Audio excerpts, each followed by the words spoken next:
ഇസ്രായേലിന് നേരെ ballistic missile തൊടുത്ത് Yemen. ചാവുകടലിനോട് ചേർന്ന ജെറുസലേം പ്രദേശങ്ങളിലും വെസ്റ്റ് ബാങ്കിന്റെ സമീപവും മിസൈൽ തൊടുത്തതിന് പിന്നാലെ സൈറൺ മുഴങ്ങിയെന്നാണ് IDFനെ ഉദ്ധരിച്ചുള്ള റിപ്പോർട്ട്. മിസൈൽ തകർത്തതായും IDF വ്യക്തമാക്കുന്നുണ്ട്. ഇതിനിടെ ഹൂതികൾ തൊടുത്തുവിട്ട ഡ്രോണുകളും ഇസ്രായേലി എയർഫോഴ്സ് തകർത്തതായാണ് റിപ്പോർട്ട്. ഖത്തർ തലസ്ഥാനമായ ദോഹയിൽ ഹമാസ് നേതാക്കളെ ലക്ഷ്യമിട്ട് ഇസ്രായേൽ ആക്രമണം നടത്തിയതിന് പിന്നാലെയാണ് യമനിൽ നിന്ന് ഇസ്രായേലിന് നേരെ ആക്രമണമുണ്ടായിരിക്കുന്നത്. ഗാസയിലെ വെടിനിർത്തൽ ചർച്ചകൾക്കായി ഖത്തറിലെത്തിയ ഹമാസ് നേതാക്കളെയാണ് ഇസ്രായേൽ ലക്ഷ്യമിട്ടതെന്നാണ് റിപ്പോർട്ട്. ദോഹയ്ക്ക് സമീപമുള്ള ഖത്താറിയിലാണ് ഇസ്രായേൽ ആക്രമണം നടത്തിയിരിക്കുന്നത്. ഖത്തറിന്റെ സാംസ്കാരിക കേന്ദ്രം എന്നറിയപ്പെടുന്ന ഖത്താറിയിൽ കറുത്ത പുക ഉയർന്നതായും റിപ്പോർട്ടുകളുണ്ട്. ഹമാസിന്റെ രാഷ്ട്രീയകാര്യ സമിതിയിലെ പ്രധാന നേതാക്കളായ ഖലീൽ അൽ ഹയ്യ അടക്കം ആക്രമണത്തിൽ കൊല്ലപ്പെട്ടുവെന്ന വിവരമാണ് പുറത്തുവരുന്നത്. ഇസ്രായേലുമായുള്ള വെടിനിർത്തൽ ചർച്ചകൾക്ക് നേതൃത്വം നൽകുന്നവരിൽ പ്രധാനിയാണ് ഖലീൽ അൽ ഹയ്യ.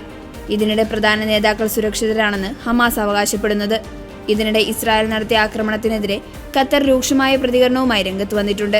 താമസ സ്ഥലങ്ങൾ ലക്ഷ്യമിട്ട് ഇസ്രായേൽ ആക്രമണം നടത്തിയതെന്നാണ് ഖത്തർ വ്യക്തമാക്കുന്നത്.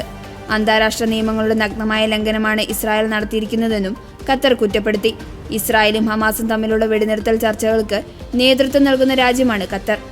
ഇതിനിടെ ഖത്തറിന്റെ തലസ്ഥാനമായ ദോഹയ്ക്ക് സമീപം ആക്രമണം നടത്തിയത് ഇസ്രായേലാണെന്ന് ഇസ്രായേൽ പ്രധാനമന്ത്രി ബെഞ്ചമിൻ നെതന്യാഹു സ്ഥിരീകരിച്ചിരുന്നു.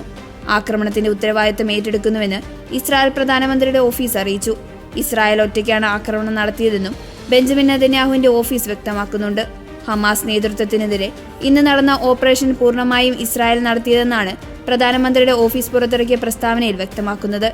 ഇസ്രായേലാണ് അതിന് മുൻകൈയെടുത്തത്, ഇസ്രായേലാണ് നടപ്പിലാക്കിയത്, ഇസ്രായേൽ മുഴുവൻ ഉത്തരവാദിത്വം ഏറ്റെടുക്കുന്നുവെന്നും പ്രസ്താവനയിൽ വ്യക്തമാക്കുന്നുണ്ട്.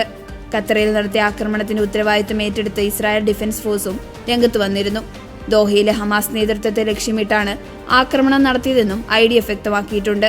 ആക്രമണത്തിൽ സാധാരണ പൗരന്മാർക്ക് പരിക്കേൽക്കാതിരിക്കാനുള്ള നടപടികൾ സ്വീകരിച്ചിരുന്നുവെന്നും IDF വ്യക്തമാക്കിയിട്ടുണ്ട്.